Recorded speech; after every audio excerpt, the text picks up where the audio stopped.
Hello, this is my presentation on the use of music in horror films. My name is Nathan L.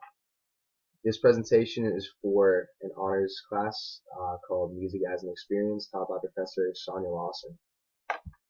Our task for our final project, which was called our capstone project, was basically to write an additional chapter to our textbook, which focuses on music in a cultural context, just the history of music and how it relates to culture over time.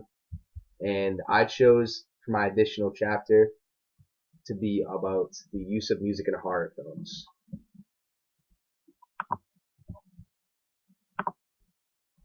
Just a brief discussion about that.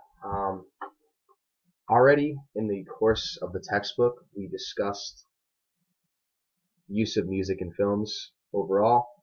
The discussion related to films already was mostly about the characterization and themes of music.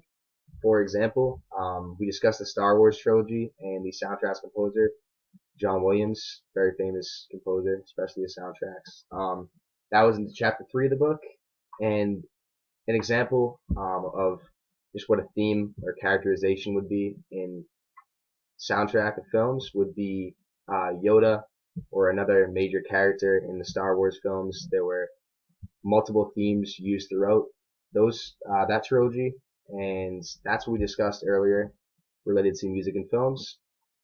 But also, in addition to that, music can also be used to intensify the scenes of films and grab the viewer's attention in certain instances.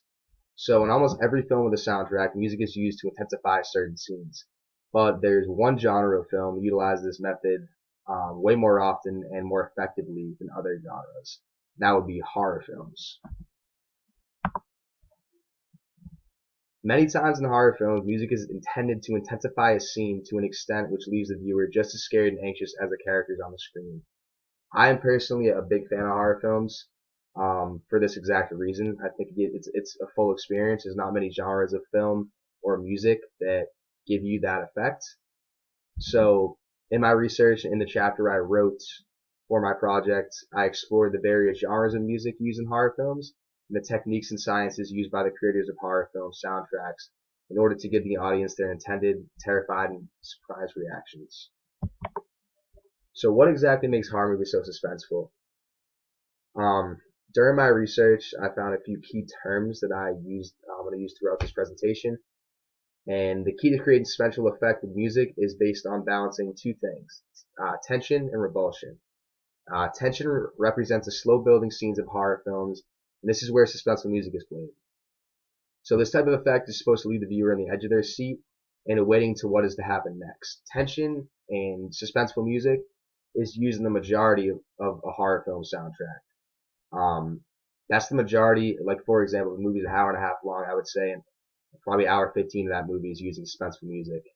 Revulsion, however, is more rare, and this is the effect that is used when a long-awaited and sometimes expected event occurs. So a lot of times in horror movies, there'll be a slow build-up to either an attack of the main character of a horror film or leading towards a major event of the movie, and that is when the term of revulsion is used to describe that effect, which is to get you off the edge of your seat.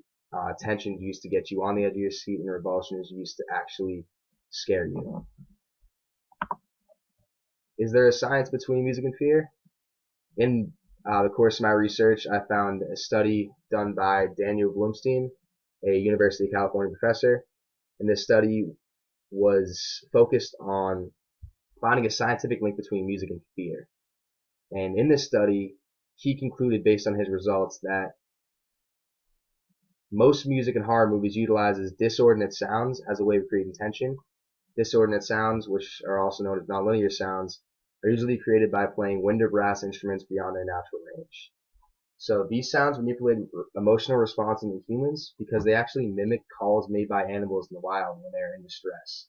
In this way, horror music triggers the human's brain's response to sounds or sonics that signal fear or distress. I thought this is very interesting, that there was actually a primal link between how the human brain reacts to horror music and music in horror movies. Very interesting study. So the first example I used in my chapter and in this presentation we were told to find at least 3 examples of pieces that related to our specific focus of music for that chapter. And my 3 examples, this is the first one, is The Dream of Jacob. This is composed by Krzysztof Penderecki. It's performed by the Monte Carlo Philharmonic Orchestra, and it's used in Stanley Kubrick's 1980 hit horror film The Shining. It's a very popular film. I know a lot of people have seen it. I've seen it multiple times. I'll hopefully see it multiple times in the future. One of my favorite horror films. So the title of this piece and the inspiration is related to the Bible story of Jacob, in which he dreams of a ladder to heaven on which angels ascend and descend upon. Now there's a link included on the slideshow. Hopefully it'll work through the video recording as well. And if you listen to the piece with that intended inspiration in mind, then you'll understand what Krzysztof Penderecki had in mind with that. The second piece I chose to focus on is Sikiliza Kwa Wahenga, and this is composed by Michael Abels. Now this piece, performed by Tonality and the DC 6 Singers, was created for Jordan Peele's 2017 hit horror film. Some would consider it a thriller film, Get Out. This was Jordan Peele's first big film as a director. I'll get to another one of his films next, actually, but the lyrics in this piece, including the title of the piece itself, are Swahili words and phrases, and they are actually meant to be urgent messages attempting to warn the main character of the impending and disturbing situation he faces in the film. So if you've never seen the film, I don't want to spoil it for you, but if you have, you'll sort of understand it when you listen to the piece and sort of have an aha moment, realizing that this is a very recurring piece throughout the film, and the entire time this piece is being played to warn the character of his impending danger. The last piece I discussed in my chapter is I got 5 on it, and this was rearranged by Michael Abels.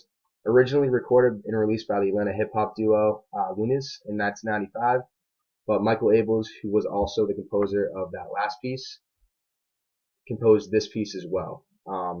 After the success of Get Out, Jordan Peele's first film, he released a second film in 2019, Us, which also was a great success, and he chose Michael Abels to compose the entire soundtrack for this film as well.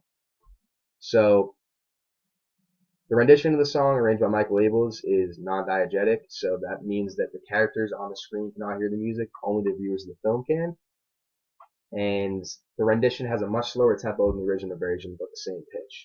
So earlier in the film, if you have seen it, there's a scene where the main characters are driving in a car, and the original piece recorded by Luniz is actually playing over the radio, and there's some jokes said about the song. The song just discussed a little bit, and that just foreshadows the later use of this song when the film does take a dark turn and sort of a twisted turn. That was just a little foreshadowing by the director and the composer with this piece. Just an overall summary of the research and the discussion that I had in my chapter. There are 3 different examples, The Dream of Jacob, Sikiliza Kwa Wahenga, and I got 5 on it. These are all very, very different pieces, but I wanted to choose 3 pieces that were different in genres just to prove and to really explain why and how horror movies can use different pieces of music, different genres of music, and they can all have similar effects. This can be used not just in horror films and films in general, and even in music in general. Depending on the genre, pieces from different genres can have the same effect for the listener. So the goal in all of these cases, in each of these pieces, was to add musical elements of tension and revulsion in order to aid scenes of horror movies and scaring the viewer. So if you can click on the links provided on the slides before this, if they work. If not, maybe you can copy and paste them and take a listen. Keep that in mind and think about that next time you're watching a horror movie and you're hearing just the basic soundtrack. Doesn't really matter what movie it is. It's very common. Think about the elements of tension and revulsion, and maybe try to apply that when you're watching a horror movie in the future. But thank you very much, and thank you for watching my presentation.